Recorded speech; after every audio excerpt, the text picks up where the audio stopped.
Hello guys, ako nga pala si Miles Guzman from Antipolo City. Yan po yung aking mga paninda, special atsarang may prutas.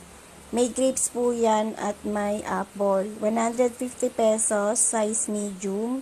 Ayan, dumating na po kahapon, third batch. Galing sa supplier ko. At meron din akong chili garlic in oil at bagoong alamang. Naka-promo po yan guys. 150 pesos, dalawa na po. Kapag isa lang, 100 pesos. DM lang po kayo.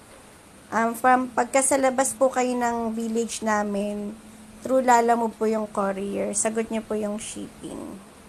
Thank you nga pala sa mga suki ko dito sa Arlan, sa mga classmates.